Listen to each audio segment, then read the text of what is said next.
مدینہ منورہ یہ دونوں مبارک شہر ہیں، دونوں بڑے مبارک شہر ہیں۔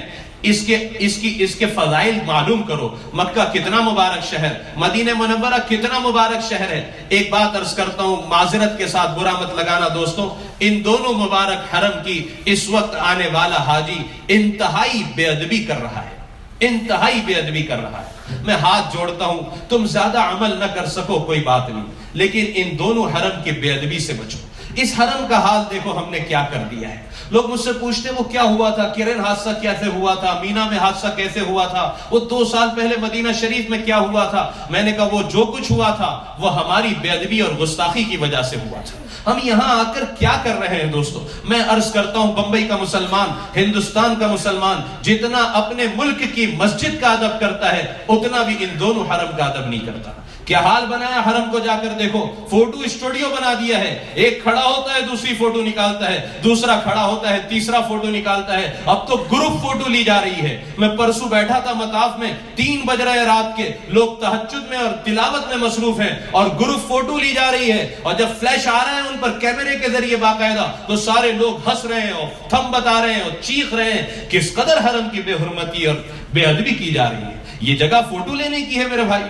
مقام ابراہیم پر دیکھا لڑکیوں کو، بچیاں میری بہنیں سیلفی لے رہی ہیں، سیلفی اسٹک کے ساتھ فوٹو لی جا رہی ہے۔ حرم کی حرمت کو کس قدر پامال کیا جا رہا ہے۔ یہاں تو تمہاری سانسیں رک جانا چاہیے۔ یہ اول بیت ہے، یہ اللہ کا گھر ہے، یہ بے ادبی اور گستاخی کی جگہ نہیں ہے دوستو۔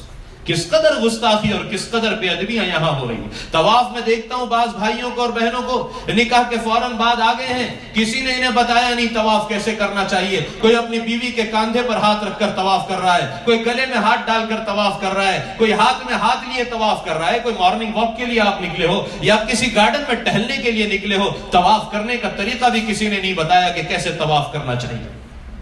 اس قدر بے ادبی ہے، اس قدر جسارت ہے۔ انہوں نے پچھلے 2-3 سال سے کرسیاں رکھنا شروع کی ہے، یہ ضعیفوں کے لیے رکھی ہے، جو اپنے بمبئی کی مسجدوں میں، ہندوستان کی مسجدوں میں بھی نیچے نہیں بیٹھ سکتے، اپنے گھروں میں بھی نیچے نہیں بیٹھ سکتے، مجبور ہیں وہ کرسیوں پر بیٹھنے کے لیے۔ ان کے لیے انہوں نے کرسیاں رکھی۔ ہمارا جوان بھی دھڑلے سے کرسیاں استعمال کر رہا ہے، پورے حرم کو، پورے مطاف کو یعنی اسٹیڈیم بنا کر رکھ دیا ہے، ہر کس و ناقص کرسی پر بیٹھا ہے۔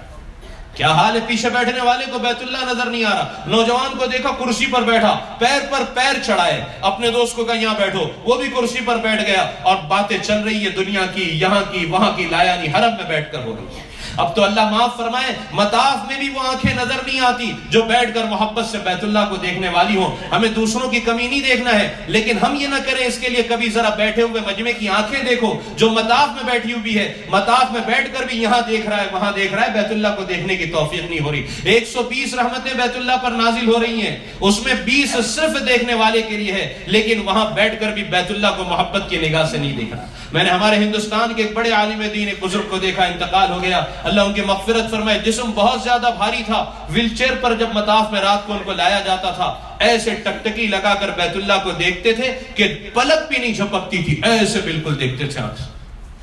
اب تو آنکھیں بھی نظر نہیں آتی کہ جو بیت اللہ کو یہ میرے رب کا گھر ہے۔ محبت کے ساتھ کچھ دیر بیت اللہ، میں آپ سے کہوں ہم میں سے کتنے ہیں جنہوں نے 15 منٹ بالکل نظر لگا کر بیت اللہ کو دیکھا ہوگا؟ نہ ہم اپنے بچوں کی عادت ہم خود ہی نہیں کرتے۔ میں نے اپنے بیٹے سے کہا 2 مہینہ پہلے، دیکھ بیٹا اگر 10 منٹ تک کنٹینیو تو نے دیکھا نا بیت اللہ کو محبت سے، تجھے فلاں گفٹ دوں گا۔ اس نے موبائل پر الارم لگائی، وہ دیکھنے لگا۔ میں نے کہا دیکھ گفٹ کے لیے مت دیکھنا، اللہ کا گھر ہے اس لیے محبت۔ اب ہم خود ہی نہیں دیکھتے، ہم اپنے بچوں کو کیا کہ توفیق ہی نہیں کہ بیت اللہ کو، اللہ کے گھر کو محبت کے سے دیکھ لیں۔ اب تو ایسا تماشا ہوا ہے میرے بھائیوں کہ اذان ہوتی ہے تو ہم کلوک ٹاور کو دیکھتے ہیں، اس سے نکلنے والی لائٹ کو دیکھتے ہیں۔